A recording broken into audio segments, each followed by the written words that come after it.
మీ ఎలాంటి వ్యాపార ప్రకటనలకైనా వెంటనే మా ఛానల్ సంప్రదించండి. అందరికీ నమస్కారం. నేను శిరీష. ప్రస్తుతం మనతో పాటు ఉన్నారు ప్రముఖ తంత్ర జ్యోతిష్యులు, జ్యోతిష్య రత్న, జ్యోతిష్య సామ్రాట్ చింత రుక్మేందర్రావు గారు. గురుగారితో మాట్లాడదాం. గురుగారు నమస్కారం అండి. మాతృదేవోభవ, పితృదేవోభవ, ఆచార్య దేవోభవ. ఓం నమో మాందేశ్వరాయ నమః. అందరూ బాగుండాలి, అందరికీ అన్ని మంచి జరగాలి. గురుగారు, ముందుగా మీకు ఈ శ్రీ పరాభవ నామ సంవత్సర ఉగాది శుభాకాంక్షలు అండి. సంతోషం అండి. మీకు మన ఛానల్ వీక్షిస్తున్న ప్రేక్షకులకు, రెండు తెలుగు రాష్ట్ర తెలుగు ప్రజలందరికీ కూడా శ్రీ పరాభవ నామ సంవత్సర ఉగాది శుభాకాంక్షలు. గురుగారు, ముఖ్యంగా ఉగాది అనగా చాలా మంది పంచాంగాలు చూసుకుంటుంటారు. ఈ సంవత్సరం మాకు ఎలా ఉంటుంది, ఎలాంటి జాగ్రత్తలు తీసుకోవాలి, మాకు ఎందులో లక్ కలిసి వస్తుంది, ఎందులో జాగ్రత్తగా ఉంటే మేము బాగుంటామని. సో ముఖ్యంగా చూసుకుంటే ఈ నవగ్రహాల ప్రభావం ఈ వృశ్చిక రాశి వారికి ఎలా ఉంటుందంటారు? ఈ సంవత్సరం అంతా ఎలాంటి జాగ్రత్తలు తీసుకోవచ్చు అంటారు? ఈ పరాభవ నామ సంవత్సరం వృశ్చిక రాశి వాళ్లకు ఎలా ఉందో తెలుసుకునే ముందు, సహజంగా ఉగాది వస్తే అందరూ కూడా తమ రాసులకి ఆదాయం ఎంత, వ్యయం ఎంత, రాజ్యపూజ్యము, అవమానము అనేటువంటి విషయాన్ని చాలా ఆసక్తిగా చూస్తారు. అందులో ఈ వృశ్చిక రాశి వాళ్లకు 11 ఆదాయము, 5 వ్యయము, 2 రాజ్యపూజ్యము, 6 అవమానం. అంటే 11, 5 అంటే ఇక్కడ చెప్పిన దాని ప్రకారము 6 మిగులుతూ ఉంది వీళ్ళకు. 11 రూపాయలు ఆదాయం వస్తే 5 రూపాయలు ఖర్చు అవుతుంది, 6 రూపాయలు మిగులుతున్న అర్థం. ఇద్దరు పూజిస్తే అంటే గౌరవిస్తే 6 విమర్శిస్తారని అర్థం. ఈ విమర్శించే వాళ్ళు ఎంత ఎక్కువ ఉంటే వాళ్ళంత అదృష్టవంతులు. ఇది వరకు చెప్పారు అదే. భజన పరులు ఎక్కువ ఉంటే వాళ్ళు ముంచేస్తారు. కాబట్టి ఇక్కడ ఆదాయ వ్యయాలు బాగున్నాయి, రాజ్యపూజ అవమానాలు బాగున్నాయి. కాబట్టి ఇక్కడ ఎవరిని ఉద్ధరించడానికి ఎవరు లేరు, ఎవరిని వాళ్ళు ఉద్ధరించుకోవాలి. ఉద్ధరైనాత్మన ఆత్మనం, అదే శ్రీకృష్ణుడు వారు చెప్పింది. కాబట్టి ఇక్కడ వృశ్చిక రాశి వాళ్ళంటే వీళ్ళు సొంత నిర్ణయాల్లో నష్టపోతారు. మామూలుగా ఓన్ డెసిషన్ వీళ్ళకి చాలా ఎఫెక్ట్ అనమాట. కాబట్టి వీళ్ళు ఇంట్లో వాళ్ళకి ఎవరిదైనా సలహా చెప్పి చేయడం మంచిది. అదేవిధంగా ఈ రాశికి ఈ సంవత్సరం, ఈ పరాభవనామ సంవత్సరం చక్కగా గురువు అష్టమంలో ఉన్నాడు జూన్ వరకు. డిసెంబర్ వరకు 4 రాహువు, 10 కేతు ఉన్నారు. ఇది కొంత వ్యతిరేకత. 5వ పంచమ శని, కానీ 4వ రాహుని గురువు చూస్తున్నాడు, అది మంచిది. అంటే ప్రథమార్థం ఉన్న బెనిఫిట్ అంటే ఉగాది నుంచి ఒక 6 నెలల కాలం చేసుకుంటే గురుగ్రహము రాహుని ద్వితీయార్థంలో శనిని నియంత్రిస్తున్నాడు. అంటే ఈ రాశికి పంచమాధిపతి, ద్వితీయ పంచమాధిపతి గురువే. గురువు ఎక్కడున్నా ఈ రాశిని కాపాడడానికే చూస్తాడు. వృశ్చిక రాశికి ద్వితీయాధిపతి, పంచమాధిపతి, ధనస్థానాధిపతి, అదృష్టానికి అధిపతి. కాబట్టి ఆయన ఎక్కడున్నా సరే ఈ రాశిని ఎలా కాపాడదామని చూస్తూ ఉంటాడు. ఎందుకు గురుగారు అలా? అంటే గురువర్గ గ్రహాలు, శనివర్గ గ్రహాలు 2 బ్యాచ్లు ఉన్నాయి. అక్కడ 2 గ్యాంగులు ఉన్నారు. అక్కడ కూడా గొడవలు వీళ్ళకి. శనికి ఒక బ్యాచ్కి శని లీడరు, ఇంకొక బ్యాచ్కి గురువు లీడరు. ఈ గురుగ్రహం యొక్క బ్యాచ్లు ఎవరెవరు ఉంటారంటే గురువు, కుజుడు, రవి, చంద్రుడు, కేతు. ఈ 5 గ్రహాలు గురు బ్యాచ్. శని వర్గంలోకి వచ్చేకాడికి శనేశ్వరుడు, శుక్రుడు, బుధుడు, రాహు, వీళ్ళు మొత్తం 9. ఇప్పుడు ఇది గురువర్గం యొక్క రాశి వృశ్చికం. ఇప్పుడు లీడరు క్యాప్టెన్ కాపాడుకోవాలి కదా. కాబట్టి అష్టమంలో ఉన్నాడు, కానీ పోయి రాహుని చూస్తాడు. 4 అర్ధాష్టమంలో రాహు ఉన్నాడు. గృహ, వాహన, విద్య, బంధు, స్వగ్రామం అనేటువంటి స్థానం 4వ స్థానం. సొంత ఊరు అంటే 4వ స్థానమే, వాహనం అంటే 4వ స్థానమే, గృహం అంటే 4వ స్థానమే, బంధువులు అంటే 4వ స్థానమే, విద్య అంటే 4వ స్థానమే, సుఖము, మనం సుఖపడతా సుఖము 4వ స్థానం, తల్లి. అందుకే 4 రాహు ఉంటే సొంత ఊరు కలిసి రాదు, అంటే పుట్టినూరు దూరంగా వెళ్ళిపోవాలి, అప్పుడు బాగుంటుంది. వాడు ఇక్కడి నుంచి హైదరాబాద్ వరకు సెటిల్ అయ్యాడు అంటుంటారు. 4 రాహు ఉంటాడు. అంటే రాహు అంటే ఛాయాగ్రహము, వర్చువల్ ప్లానెట్, మెటీరియల్ బాడీ ఉండదు, ఒక ఎనర్జీ. కాబట్టి వీళ్ళు ఇంకొక చోటు ఇంకో మారుతూ ఉంటే బాగుంటారు. ఇప్పుడు 4వ ఇంట్లో వృశ్చికానికి కుంభంలో రాహు ఉన్నాడు. అది కూడా వాయుతత్వ రాశి, అంటే గాలిని సూచిస్తుంది. కానీ గురువు చూడడం వల్ల రాహుని నియంత్రిస్తున్నాడు గురువు ప్రథమార్థంలో. 5వ ఇంట్లో శని ఉన్నాడు. పంచమంలో శని ఉన్న వాడిని పంచన కూడా ఉండకూడదని ఒక మాట ఉంది. అంటే 5వ ఇంట్లో శని ఉంటే మనసు, అదృష్టంలో శని ఉన్నాడు అంటే అదృష్టము దురదృష్టంగా మారుతామని అర్థం. అది సంతాన స్థానం వేరే. కాబట్టి ద్వితీయార్థంలోకి వచ్చేగడికి గురువు శనిని చూస్తాడు. ద్వితీయార్థం డిసెంబర్ నుంచి రాహు 3వ ఇంటికి వస్తాడు. అప్పటి వరకు రాహు 4వ ఇంట్లో ఫలితాలను పెద్దగా ఇవ్వడు. కాబట్టి గురువు తన ఉన్నంతలో ఈ రాశిని కాపాడడానికి చూస్తాడు. కాబట్టి ప్రథమార్థంలో రాహుని, ద్వితీయార్థంలో శనిని నియంత్రిస్తాడు.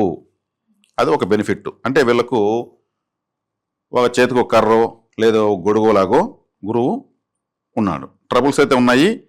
ఆ ట్రబుల్ షూట్ చేసేటువంటి దారి కూడా దొరుకుతూ ఉంది. వృశ్చిక రాశి వాళ్ళు సహజంగానే సెంటిమెంట్ ఎక్కువ. వీళ్ళకు బాధాకరమైన సీరియల్ చూసినా, సినిమా చూసినా అది వీళ్ళకే ఆ కష్టం వచ్చినట్లు, వీళ్ళే అక్కడ ఉండి ఏడుస్తున్నట్టు, వీళ్ళు ఇంకా టన్నులు గడుస్తారు. అటువంటి స్వభావం ఉంటుంది. కాబట్టి అటువంటి చూడకూడదు, చూడకపోవడం మంచిది. ఎవరైనా వాళ్ళకి వచ్చి కష్టం చెప్పారంటే వీళ్ళకి లేకపోయినా ఎత్తిచ్చేస్తారు. అయ్యో పాపం బాధపడుతున్నాడని. ఆ బాధ వెనక అతను నటిస్తున్నాడని తెలుసుకోకుండా వీళ్ళు ఇచ్చేస్తారు అట్లా. కాబట్టి దాన్ని ఇటువంటి బలి కాకూడదు. మనం ఎందుకు చెప్తున్నామంటే వీళ్ళు కరెక్షన్ చేసుకుంటాం. అవును కదా, మనల్ని ఇంతకుముందు ఒక 4-5 మంది ఇట్లా కదా బాధపడే డబ్బులు తీసుకొని మోసం చేస్తారని కరెక్షన్ చేసుకుంటారు. కాబట్టి వృశ్చిక రాశి వాళ్ళకు ప్రథమార్థము, ద్వితీయార్థము 2 రకాలుగా గురుగ్రహం అనుకూలంగా ఉంది. ద్వితీయార్థంలో మరీ ముఖ్యంగా జూన్ 1వ తేదీ నుంచి గురువు ఉచ్చ స్థితిలోకి వచ్చి రాశినే చూస్తాడు ఏకంగా సెకండ్ హాఫ్ లో. అప్పుడు ద్వితీయార్థం విశేషంగా బాగుంటుంది. 10వ ఇంట్లో కేతు ఉన్నాడు. 10వ ఇంట్లో కేతు ఉండి ఏ పని చేసినా ఏదో ఒక ఆటంకం వస్తూనే ఉంటుంది. అది డిసెంబర్ వరకు. తర్వాత గురువుతో కలుస్తాడు 9లో వెళ్ళి. అప్పుడు దైవబలం విశేషంగా పెరుగుతుంది. అంటే గురుగారు ఇప్పుడు మొత్తం మీద చూసుకుంటే ఫస్ట్ హాఫ్ కంటే సెకండ్ హాఫ్ వీళ్ళకి బాగుంటుంది. గురుగారు మరి ముఖ్యంగా ఈ రాశిలో ఉన్న విద్యార్థులకు ఎలా ఉంటుంది అంటారు? విద్యార్థి 4వ ఇంట్లో రాహు ఉన్నాడు కదా, 4వ ఇంట్లో రాహు ఉన్నాడు కాబట్టి వీళ్ళు బాగా చదివినట్టు అనుకుంటా ఉంటారు, ఎక్కడో తేడా కొడుతూ ఉంటుంది. అదే షార్ట్ కట్ మెథడ్స్లో చదివినారంటే ఫాస్ట్గా చదువుతారు. ఇప్పుడు ఒక మ్యాథమెటిక్స్ ఒక లెక్క ఉంటుంది, దానికి అన్ని వేసి ఒక పేజీకి వేస్తే కింద ఆన్సర్ వస్తుంది. దాని షార్ట్ కట్ మెథడ్ ఉంటుంది. ఆ షార్ట్ కట్ మెథడ్ హాఫ్ పేజీకే వస్తుంది. అట్లా వేసిన ఆన్సర్ ఒకటే, ఇట్లా వేసిన ఆన్సర్ ఒకటే. ఎంత ఫుల్ గా రాస్తే అంత మంచిది. కానీ షార్ట్ కట్ మెథడ్స్ లో పోయినప్పుడే వీళ్ళు ఎక్కువగా చదవగలుగుతారు. ఇప్పుడు రాహు ఆడ ఉన్నంత వరకు అంటే వాళ్ళు గుర్తు పెట్టుకోవడానికి షార్ట్ కట్ మెథడ్స్ మంచిగా పనిచేస్తాయి. అవును. జ్యోతిష్ శాస్త్రంలో షార్ట్ కట్ అంటే దగ్గర దారి లేదా అడ్డదారి అంటే రాహువే. రాహు విద్యాస్థానంలో ఉన్నాడు, కానీ ఇప్పుడు గురువు చూస్తున్నాడు ప్రథమార్థంలో. కాబట్టి వీళ్ళకి ఫలితం ఉంటుంది. కానీ షార్ట్ కట్ మెథడ్స్లోనే ఉంటుంది. పూర్తి ఎఫర్ట్ పెట్టనీడు రాహు. ఇప్పుడు రాహు ఎట్లంటే గురువు అంటే బ్యాంక్ మేనేజర్ అనుకుందాము. ఆయన ఒక సంతకం పెడతాడు ఒక చెక్ పైన ₹1,00,000. రాహు గుమస్తా. రాహు ఏం చేస్తాడు, దాని పక్కన ఇంకో 0 వేస్తాడు, అది 10 లక్షలు అయిపోతుంది. షార్ట్ కట్ మెథడ్లో ఏం చేశాడు, 1ని 10 చేశాడు. గురువు మేనేజర్ ఏందయ్యా అట్లా పని చేశాడు సార్, నేను వేసిన 0నే సార్ అంటాడు. కానీ ఆ 0 ఎంత అయింది? అట్లా చదువులో కూడా ఇప్పుడు వీళ్ళు షార్ట్ కట్ మెథడ్స్లో రిజల్ట్ ఎత్తుకుంటారు. గురుగారు ముఖ్యంగా ఎవరికైతే వివాహం జరగలేదు కదా, సంవత్సరం నుంచి వివాహ ప్రయత్నాలు చేస్తూ ఉంటారు కదా, మరి ఈ సంవత్సరం వీరికి కలిసి వస్తుందంటారా? ద్వితీయార్థంలో బాగా కలిసి వస్తుంది. ఎందుకంటే రాశిని గురువు చూడడమే సమస్త శుభకారకుడు గురువు. ద్వితీయార్థంలో వివాహ ప్రయత్నం బాగుంటుంది. ఉద్యోగ వ్యవస్థలో ఉన్న వారికి ఎలా ఉంటుందంటారు? మరి ఉద్యోగం అంటే 6వ స్థానం కాబట్టి 6వ స్థానాధిపతి వీళ్ళకి ఎప్పుడు కూడా వృశ్చిక రాశి వాళ్లకు ఈ సంవత్సరం అనేది కాకుండా ఎప్పుడు చేసే వృత్తి ఉద్యోగం అనే సమస్యగానే ఉంటుంది. ఎందుకంటే 6వ స్థానం మేషం అవుతుంది. మేషం వీళ్ళకి పనిచేయదు. కాబట్టి వృత్తి కోసం ఏదో ఒకటి వెతుకుతూనే ఉంటారు. సెట్ అయిందే మళ్ళీ వీళ్ళకు కొద్ది రోజులకి ఇంకొంచెం మంచిదాని కోసమో ఇంకో కారణం చేతనో అది కట్ అవుతూ ఉంటుంది. కాబట్టి వృత్తిలో సమస్య వీళ్ళకు ఖచ్చితంగా ఉంటుంది. దాన్ని అధిగమించాలంటే వీళ్ళు దాని తగిన పరిహారాలు వ్యక్తిగత జాతకంలో కూడా చూసుకొని చేసుకోవడం బెటర్. ఈ సంవత్సరము ద్వితీయార్థంలో గురువు చూస్తాడు కాబట్టి, ఖచ్చితంగా ధనకారకుడు కాబట్టి, పంచమాధిపతి ద్వితీయాధిపతి కాబట్టి వృత్తులు స్థిరపడతారు. వివాహ యోగం ఉందంటారా? మరి వివాహ యోగము కూడా ద్వితీయార్థమే. ఏ శుభం జరగాలన్నా ద్వితీయార్థంలోనే ఉంది. వివాహమైన వాళ్ళకి సంతానము, సంతానం ఉన్న వాళ్ళకి సంతానాభివృద్ధి. ఎందుకంటే గురువు సంతానకారకుడు, ధనకారకుడు, కుటుంబ స్థానాధిపతి, పంచమాధిపతి అంతా కూడా లగ్నాన్ని రాశిని చూస్తాడు కాబట్టి ఆ ఫలితాన్ని అప్పుడు విశేషంగా ఫలితాన్ని ఇస్తాయి. ఈ కళాకారులకి సినీ రంగంలో ఉన్న వారికి ఎలా ఉంటుందంటారు? మరి సినీ కళారంగంలో ఉన్న వాళ్ళకి ఎత్తుకుంటే వీళ్ళు ఈ రాశిలో ఎక్కువగా పోలీసులు ఉంటారు, డాక్టర్లు ఉంటారు, పరిశోధకులు ఉంటారు. అదేవిధంగా ఈ రాశిలో ఎక్కువగా సీక్రెట్ అంటే రీసెర్చ్ చేసేవాళ్ళు, సైంటిస్టులు ఉంటారు. అంటే ఎప్పుడు ఏదో విధంగా వెతికేవాళ్ళు. వీళ్ళు వెతికినంతగా ఏ రాశి వాళ్ళు వెతకరు. అందుకే సైంటిస్టులు వాళ్ళు వెతుక్కునే పనే. తలుపులు వేసుకుంటే 10 సంవత్సరాలు అవుతుందో ఎన్ని సంవత్సరాలు అవుతుందో గడ్డాలు పెరిగిపోతాయి, రోజులు సంవత్సరాలు సెకండ్లుగా మారిపోతాయి. వాళ్ళకు పరిశోధన చేస్తూనే ఉంటారు. దాని మీద ఎక్కువ ఇంట్రెస్ట్ ఉంటుంది. వీళ్ళంత లోతైన మనుషులు ఇంకెవరు ఉండరు. పాతాళం ఉందంటే వృశ్చిక రాశి అంటే పాతాళము, దానికి పాతాళాన్ని ఎదుగుతారు వీళ్ళు, పాతాళాన్ని ఎదుగుతారు. అందుకే పరిశోధనలో గొప్ప పరిశోధన చేసిన వృశ్చిక రాశి యొక్క బలం ఎవరికి ఎక్కువ ఉంటుందో వాళ్ళు పరిశోధనలు ఎక్కువ చేస్తారు. ఇప్పుడు ఫర్ ఎగ్జాంపుల్ ఇప్పుడు నేను జ్యోతిష్యుడిని, నాకు వృశ్చిక రాశి యొక్క బలం ఎక్కువ నాకు ఉంది కాబట్టే నేను జ్యోతిష్యుని అయినాను అంతే. ఇది కూడా ఒక శాస్త్రమే, ఇది ఒక పరిశోధనే. ఏదైనా సరే ఇప్పటి వరకు వెలుగులోకి రాకుండా దాక్కుండా దాన్ని రీసెర్చ్ అంటే మళ్ళీ వెతకడం అని అర్థం. సెర్చింగ్ అంటే వెతకడం కదా, రీసెర్చ్ అంటే మళ్ళీ వెతకడం. ఎవరు ఏది కనిపెట్టరు, ఎవరు తయారు చేయరు. ఎప్పుడో ఉండి మరుగున పడిపోయిన వాటిని వెలికి మళ్ళీ తీసుకొస్తారు. 10,000 సంవత్సరాల ముందున్న వస్తువుని మళ్ళీ బయట తీసుకొస్తారు. ఈ పరిశోధనలు ఎక్కువ వృశ్చిక రాశులు చేస్తారు. జ్యోతిష్యం కూడా ఎవరికైనా రావాలంటే మొట్టమొదట ఉండాల్సిన బలము వృశ్చిక రాశి యొక్క సపోర్ట్ లేకపోతే జ్యోతిష్యం రాదు. అందరూ అనుకుంటారు బుధుడు గురువు అంతా ఓకే. వృశ్చిక రాశి యొక్క సపోర్ట్ ఎంతవరకు ఉంది జాతకానికి, ఆ తర్వాత జ్యోతిష్యం వద్దున్నా వచ్చేస్తుంది. కాబట్టి ఏ శాస్త్రమైనా సరే ఏ పరిశోధన, అందుకే సిబిఐ అంటే రహస్యాలను ఛేదిస్తారు, గూఢచార వ్యవస్థలు. కాబట్టి వీళ్లకు గురువు ద్వితీయార్థంలో వీళ్ళ రాశిని చూస్తాడు కాబట్టి వీళ్ళ ఎఫర్ట్కి తగిన ఫలితాన్ని ఇచ్చేస్తాడు, ఉచ్చస్థితులై చూస్తాడు. గురుగారు ముఖ్యంగా వాహన యోగం, గృహయోగం ఉందంటారా? వాహన యోగము బాగానే ఉంటుంది. 4 గంటల రాహు, డ్రైవర్ అంటే రాహు అని చెప్పి ఇంతకుముందు ఒక వీడియో చెప్పాను నేను. ఆ రాహు 4 గంటలు ఉన్న వాహన స్థానంలో ఉన్నాడు, కానీ వాహన యోగం ఉంటుంది. కాకపోతే వీళ్ళకు సెకండ్ హ్యాండ్ వెహికల్ కొనుక్కునేటువంటి సెకండ్ హ్యాండ్ వెహికల్ ప్రథమార్థంలో కొనుక్కోవచ్చు. రాహు అంటే సెకండ్ హ్యాండ్ వెహికల్కే బాగా యోగాన్ని ఇస్తాడు. కొత్త వాహనం అంటే శుక్రుడు, సెకండ్ హ్యాండ్ వెహికల్ అంటే రాహు. ఎందుకంటే రాహు డ్రైవర్ కాబట్టి కండిషన్లో లేని బండిని కూడా వాళ్ళు ఎత్తుకొని వచ్చి తెలివితేటలతో ఎత్తుకొచ్చి పెడతా ఉంటారు. కొంతమంది కండిషన్ లేని బండి తోలగానే ఆ చాకేసుకొని డ్రైవర్కి వస్తుంది, అది రాహు వేస్తాడు. షార్ట్ కట్ మెథడ్ కదా. కాబట్టి ఇప్పుడు వీళ్ళకు వాహన యోగం బాగానే ఉంది, తర్వాత కూడా బాగానే ఉంటుంది. ఎప్పుడు ద్వితీయార్థం కూడా వాహన యోగం బాగానే ఉంటుంది. కాకపోతే వీళ్ళు కొంచెం మొండితనం ఎక్కువ వీళ్ళకు. ఆ మొండితనాన్ని కొంచెం సడలించుకుంటే మంచిది, వీళ్ళకే మంచిది. దూర ప్రయాణాలు చేయొచ్చు అంటారా మీరు? దూర ప్రయాణాలకు సంబంధించి తీసుకుంటే అది ప్రథమార్థంలోనే బాగుంటుంది, ద్వితీయార్థంలో కొంచెం ఇబ్బంది అవుతుంది. ప్రథమార్థంలో దూర ప్రయాణాలకు సంబంధించినటువంటి స్థానాన్ని గురువు చూస్తున్నాడు కాబట్టి అప్పుడు బాగుంటుంది. ద్వితీయార్థంలో పోవాలంటే ఏదైనా ఆటంకాలు రావడము, లేదంటే వాళ్ళకి ఇంకేదో కారణాలు ఆగిపోవడము ఇలాంటివి జరుగుతాయి. గురుగారు ముఖ్యంగా ఆర్థిక పరంగా ఎలా ఉంటుందంటారు, ఆరోగ్య పరంగా ఎలా ఉందంటారు? ద్వితీయాధిపతి ద్వితీయాన్ని చూస్తున్నాడు ప్రస్తుతానికి. ఇప్పుడు 8లో ఉంటూ 2వ స్థానం చూస్తున్నాడు. తర్వాత ద్వితీయార్థంలో ఈ సంవత్సరం ద్వితీయార్థంలో గురువు ద్వితీయాధిపతి లగ్నాన్ని చూస్తాడు, అంటే రాశిని చూస్తాడు. ఇది చాలా మంచిది. కాబట్టి ఆర్థికంగా వీళ్ళు పెట్టేటువంటి ఎఫర్ట్లు, వీళ్ళకి రావాల్సినటువంటి డబ్బులు, వీళ్ళు వేయాల్సినటువంటి డబ్బులు అన్నీ కూడా ఒక బ్యాలెన్స్గా పోతూ ఉంటాయి, ఇబ్బంది ఏం లేదు. గురుగారు ముఖ్యంగా ఈ సంవత్సరంలో ఈ వృశ్చిక రాశి వారు ఏదన్నా మైనస్ ఉంటే తగ్గించుకుంటే వీళ్ళకి ఈ సంవత్సరం అంతా కలిసి వస్తుంది అంటారు? వీళ్ళ ఇంట్లో ఎవరికొరికి ఏది చెప్పకుండా చేసేది వీళ్ళకి మైనస్, చెప్పి చేస్తే ప్లస్. బయట వాళ్ళకి చెప్తే ఏది జరగదు. బయట ఎవరికన్నా నేను ఇలా చేస్తున్నానంటే ఇంకా అది జరగదు, బయట వాళ్ళకి చెప్పకూడదు. వృశ్చిక రాశి అంటే రహస్యం అని చెప్పాను నేను.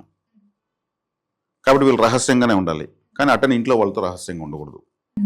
ఇంట్లో వాళ్ళ సలహా తీసుకోవాలి. తీసుకున్నప్పుడే వీళ్ళ సొంత నిర్ణయాలు వీళ్ళకి పనికి రావు. పని చేయాలంటే భార్యనో భర్తో, లేదు కనీసం తన కొడుకు చిన్నపిల్లవాడైనా మనకి చెప్పేది అలవాటు చేసుకోవాలి. నాన్న నేను ఇది చేస్తున్నాను చెప్పి కామెడీగానే చెప్పాలి. అది ఒక అద్భుతమైనటువంటి పరిహారం. అది బయట వాళ్ళకి చెప్తే మాత్రం ఖచ్చితంగా ఫెయిల్యూర్. సెంటిమెంట్ విషయాలకు వీళ్ళు పోకూడదు. రాశికి గురువు బాగా ఉన్నాడు, ప్రథమార్థంలో బాగున్నాడు, ద్వితీయార్థంలో బాగున్నాడు. ద్వితీయార్థంలో డిసెంబర్ నుంచి రాహు కూడా అనుకూలంగా వస్తున్నాడు వీళ్ళకు 3వ స్థానంలో. 3వ స్థానం అంటే ప్రయత్నము. మనం ఏ ప్రయత్నం చేసినా 3వ స్థానమే. కమ్యూనికేషను, ప్రయత్నం అంటేనే ఒక కమ్యూనికేట్ అవుతున్నామని కదా. ఇప్పుడు క్లోజప్ టెస్ట్కి ఏమి, ఒక అబ్బాయి ఒక అమ్మాయి వాళ్ళు కమ్యూనికేట్ కావాలంటే ఆడు నవ్వినప్పుడు మంచి స్మెల్, మంచి తెల్లగా ఉండే పండ్లు అంటే కమ్యూనికేషన్ అని అర్థం అనమాట. ఆ 3వ స్థానంలో రాహు వస్తున్నాడు. రాహు అంటే షార్ట్ కట్ మెథడ్స్ అని చెప్పాను కదా, వేగంగా కమ్యూనికేషన్ అయిపోతారు, వీళ్ళ ప్రయత్నం సక్సెస్ అయిపోతాయి. 3వ ఇంట్లో రాహు చాలా బలవంతుడు కాబట్టి వృశ్చిక రాశి వాళ్ళకు బాగలేదు అన్నట్టుగానే బాగుంది, వాస్తవంగా 100% బాగుంది. గురుగారు ముఖ్యంగా ఎవరైనా కొత్తగా బిజినెస్ స్టార్ట్ చేద్దాం, ఏదైనా పెట్టుబడి వ్యాపారాలు పెడదాం అనుకునే వారికి ఈ సంవత్సరం కలిసి వస్తుంది అంటారా? ఒకవేళ పెట్టాలనుకుంటే వృశ్చిక రాశి వారికి ఏ బిజినెస్ బాగుంటుందంట? పెట్టాలనుకుంటే వీళ్ళకు వృశ్చిక రాశి వాళ్ళకు ఇది మన జల సంబంధమైనటువంటి వ్యాపారాలు చేయొచ్చు. జల సంబంధమైన వ్యాపారాలు అంటే ఏమి? వాటర్ ప్లాంట్స్ పెట్టడము, వ్యవసాయం చేయడము, చెరువులు వేలమెత్తడము, కొబ్బరి తోటలు తీసుకోవడము, పెయింట్స్ షాప్ పెట్టడము, ఆయిల్స్ షాప్, ఆయిల్స్ ఉంటాయి కదా, ఇవంతా లిక్విడే కదా, లిక్విడ్ ఐటమ్స్ ఇటువంటి చేయడము. తర్వాత ఎత్తుకుంటే కల్వర్ట్స్, మన ఉంటే కొంతమంది కాంట్రాక్టర్స్ ఉంటారు, ఎక్కువగా వాటర్కి సంబంధించినటువంటి కల్వర్ట్స్, వాటర్ సంబంధించినటువంటి గవర్నమెంట్ కాంట్రాక్ట్స్ తీసుకున్నట్టు సక్సెస్ బాగుంటుంది. ఈ వృశ్చిక రాశి అంటే నేను ఇంతకుముందు చెప్పాను, మామూలు కర్కాటక రాశి, వృశ్చిక రాశి, మీన రాశి జలరాశులు. కర్కాటకం అంటే మన మంచినీటి బావులు, మంచినీటి సరస్సులు, కుంటలు, చెరువులు వస్తాయి. మనం తాగలిగే పశువులు, పక్షులు, మనుషులు తాగలిగే వాటరు ఉన్న గుంటలు, ఇవన్నీ కర్కాటక రాశి. ఈ డ్రైనేజీలు, మురికి గుంటలు, బురద గుంటలు, ఇవంతా వృశ్చిక రాశి వస్తుంది. అదే నదులు, పెద్ద పెద్ద సముద్రాలు, అపారమైన జలరాశి ఉన్నది మీనరాశి వస్తుంది. పెద్ద పెద్దవి. అప్పుడు వీళ్ళు ఏం చేయొచ్చు? వర్మీ కంపోస్ట్ తయారు చేయొచ్చు. అంటే ఎరువులు కుళ్ళబెట్టి సాగు చేసి, అది వ్యవసాయానికి జలరాశి అంటే వ్యవసాయానికి జలం, వాటర్ లేకపోతే వ్యవసాయం చేయలేము. ఇటువంటివి సేంద్రియ పద్ధతుల్లో ఎరువులు తయారు చేయడము, ఈ పురుగు మందులు తయారు చేయడము, అవంతా కూడా దుర్గంధంతో ఉంటాయి కదా పురుగు మందులు, ఇటువంటి వ్యాపారాలు, ఫెర్టిలైజర్స్, పెస్టిసైడ్స్ లాంటి వ్యాపారాలు చేయడము, ఇటువంటి వాటివి. అంటే నేను కేటగిరీలు చెప్పాను. నేను వీళ్ళకి బాగా ఈ రాశి కనెక్ట్ అయ్యేటువంటి నేను చెప్పాను. ఇట్లా చేయొచ్చు. వీళ్ళు పరిశోధనాత్మకమైన ఏదైనా చేయొచ్చు. పరిశోధన అంటే ఎన్నో పరిశోధనలు ఉంటాయి. ఇప్పుడు ఇది మన ఇది ఉంటుంది కదా, వాతావరణ శాఖ ఉంటుంది. వర్షాలు ఎప్పుడు వస్తాయి, వర్షాల పైన వాతావరణం, అటువంటి వాతావరణ శాఖకు సంబంధించిన ఉద్యోగాలు, ఇవన్నీ చేయొచ్చు. వ్యవసాయ సంబంధం అంతా చేయొచ్చు. వ్యవసాయ సంబంధం ఇప్పుడు అడుసు తొక్కుతారు కదా, బురదే కదా, అంటే బురద గుంటలు నేను వృశ్చిక రాశి అని చెప్పాను కదా, అక్కడి నుంచే కదా మనకు తిండి అంతా పుట్టేది. కాబట్టి ఇవన్నీ బాగా కలిసి వస్తాయని అర్థం. కాబట్టి వీళ్ళు మేము చదువుకున్నామంటే వ్యవసాయం పూర్తిగా మాకు తెలియదంటే వ్యవసాయం సంబంధించిన ఉత్పత్తులు షాప్ పెట్టండి. పరికరాలు ఉంటాయి, నాగలి, కొడవళ్ళు, ఆ వెపన్స్ ఇంత ఉంటాయి కదా, పనిముట్లు, ఇవన్నీ పెట్టండి. మ్యానుఫ్యాక్చరింగ్ ప్లాంట్ పెట్టండి, వర్కౌట్ అవుతుంది. వృశ్చిక రాశి అధిపతి కుజుడు. పోలీస్ రంగంలో వీళ్ళ కంపల్సరీ పోలీస్ కావాలంటే వృశ్చిక రాశి, ఆర్మీ కావాలంటే వృశ్చిక రాశి, డాక్టర్ కావాలంటే వృశ్చిక రాశి, హాస్పిటల్ అని చెప్పి ఇంతకుముందు నేను వృశ్చిక రాశిని. కాబట్టి ఈ కారకత్వాలని ప్రపంచానికి చాలా అవసరం. ఇక వీళ్ళ సైకాలజీ కూడా ఇట్లే ఉంటుంది. ఈ వృశ్చిక రాశి వాళ్ళు అసలు నువ్వు చెప్పింది మాకేమీ రిలేట్ కాలేదంటే, నేను చెప్పినటువంటి కారకత్వాలు ఉన్న వాళ్ళు వీళ్ళ ఇంట్లో ఎవరో ఒకరు పుట్టుంటారు. అది వీళ్ళ ప్రభావం. వీళ్ళ ఇంట్లో ఒక డాక్టరో, ఒక పోలీసో, ఒక రీసెర్చరో కంపల్సరీ వీళ్ళ ఇంట్లో పుట్టే తెస్తారు. అది రూల్, ఆ కనెక్టివిటీ వచ్చేస్తుంది. గురుగారు, మరి ముఖ్యంగా చూసుకుంటే రైతులకు ఎలా ఉందంటారు ఈ సంవత్సరం? రైతులు బాగానే ఉంది. ప్రధానమైన గ్రహం గురువు, ధనకారకుడు. రాశిని చూడడము, రాశికి ద్వితీయాన్ని చూడడము, రాహువుని ప్రథమార్థం చూడడము, ద్వితీయార్థం శనిని చూడడము. కాబట్టి రైతులకు విశేషమైనటువంటి ఫలితాలు అయితే ఉన్నాయి. ఇంకా ప్రభుత్వం గిట్టుబాటు ధరలు కల్పించకపోతే అది మనకు సంబంధం లేదు. వీళ్ళకైతే పంటలు పండించడం అనే దిగుబడులు బాగానే ఉన్నాయి. గురుగారు, ముఖ్యంగా ఈ వృశ్చిక రాశి వారు ఎవరైతే గవర్నమెంట్ జాబ్స్ కోసం ట్రై చేస్తూ ఉంటారు గత సంవత్సరం నుంచి, ఎప్పటి నుంచో, మరి ఈ సంవత్సరంలో ఏమైనా కోరికలు తీరే ఛాన్సెస్ ఉన్నాయి? గవర్నమెంట్ జాబ్స్ అంటే ఇక్కడ మనము ఒకసారి ప్రభుత్వాలు, ప్రస్తుతం ఉన్న ప్రభుత్వాలను దృష్టిలో పెట్టుకుని పోవాలి. అంటే ప్రస్తుతమే కాదు, ఎప్పటికీ ప్రభుత్వాన్ని దృష్టిలో పెట్టుకోవాలని నా ఉద్దేశము. ప్రభుత్వాలు ఇప్పుడు ఉద్యోగాలు ఇచ్చే కాడికి వచ్చే కాడికి అంత వేగం చూపించడం లేదు. కాంట్రాక్ట్ బేస్లో తీసుకుంటున్నారు. కాంట్రాక్ట్ బేస్లో తీసుకుంటే వాళ్ళు ఎప్పుడు తీసేస్తే అప్పుడు వచ్చేయాలి. లైఫ్ టైం అనే గ్యారంటీ లేదు. శాలరీ ఎంత ఇస్తే తీసుకోవాలి, దానికన్నా ఒప్పుకొని సంతకం పెట్టాలి వీళ్ళు. అందుకే ప్రైవేట్ రంగంలో ఎందుకు ఉద్యోగ అవకాశాలు పెరుగుతున్నాయంటే వాళ్ళు ప్యాకేజీలు ఎక్కువ ఇస్తారు, తక్కువ రోజులు ఉన్నా ఎక్కువ డబ్బు వచ్చేస్తుంది. వాళ్ళ దగ్గర ఎక్స్పీరియన్స్ తీసుకుని ఆ సర్టిఫికేట్ ఎత్తుకుపోతే ఇంకో చోట ఇంకా ఎక్కువ వస్తుంది. కాబట్టి ప్రభుత్వ ఉద్యోగానికి హాట్గా వెతికే రోజులు పోయినాయి బాగా ఆలోచిస్తే. కాబట్టి ప్రభుత్వ ఉద్యోగాలు కావాలనుకున్న వాళ్ళకి రవిగ్రహం బలంగా ఉండాలి. ఇప్పుడు నేనేం చెప్పాను, పోలీసు, డాక్టర్సు, ఆర్మీ, సైంటిస్టులు అంతా దీంట్లో ఉంటారని చెప్పాను. వీళ్ళంతా ప్రభుత్వానికి, ప్రపంచానికి అవసరము. ఈ పరిశోధనలు వెళ్తే వీళ్ళకి ప్రత్యేకత ఉందంటే వీళ్ళు పిలిచి మరి ఉద్యోగం ఇస్తారు వృశ్చిక రాశి వాళ్ళకు. కాబట్టి వీళ్ళు ఇప్పుడు ప్రతి ఒక్కరికి ఒక స్పెషలైజేషన్ ఉండాలి.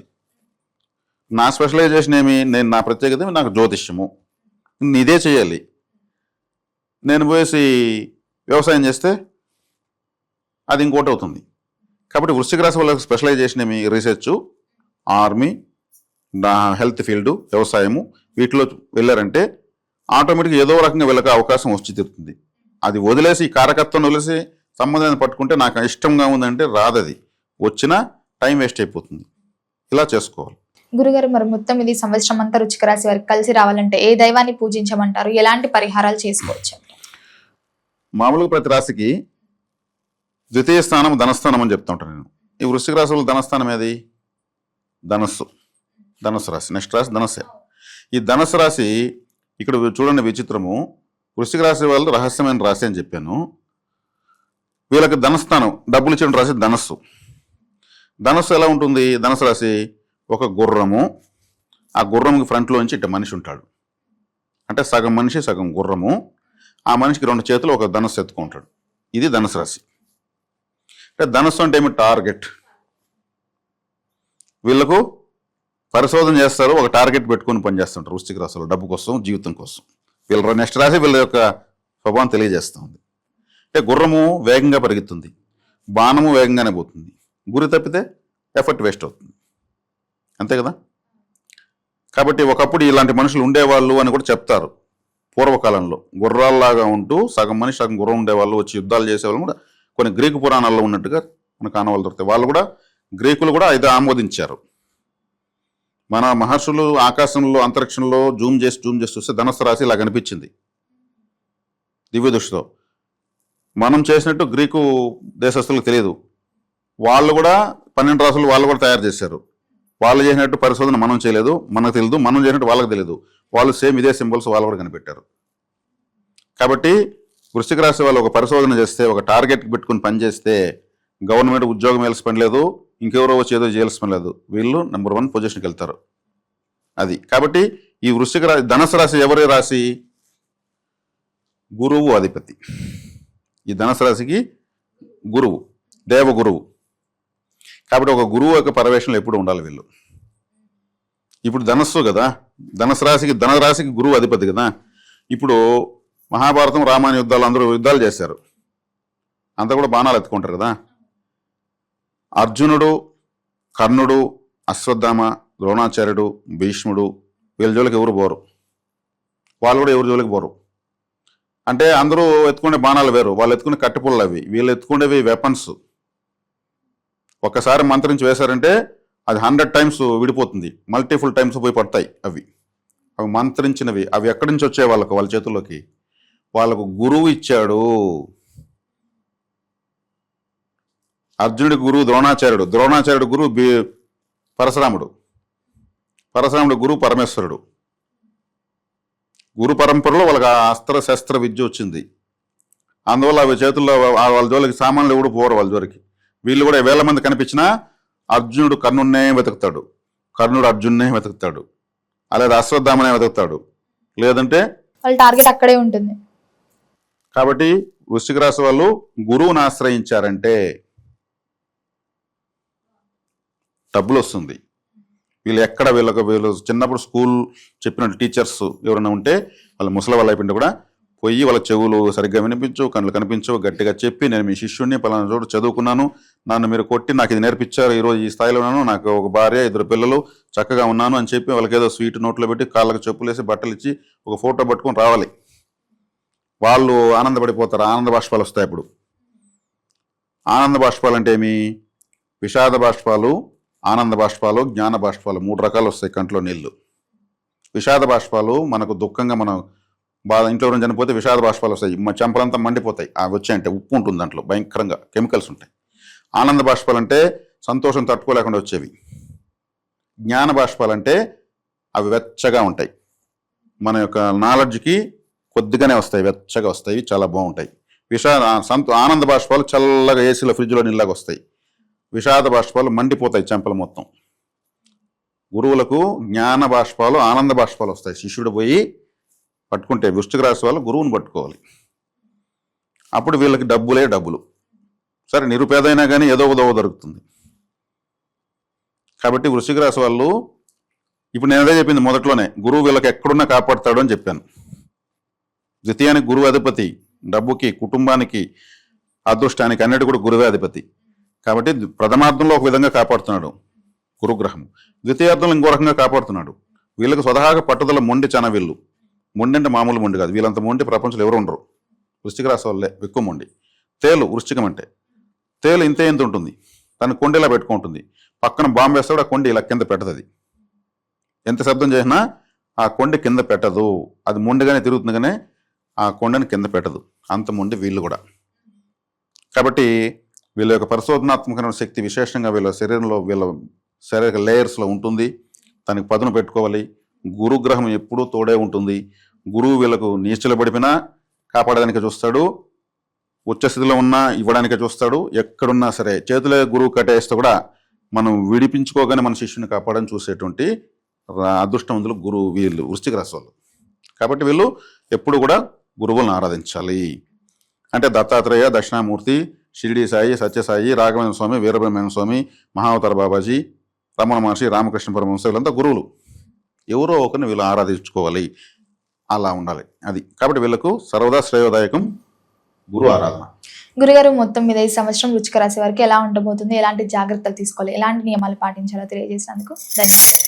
ధన్యవాదాలు.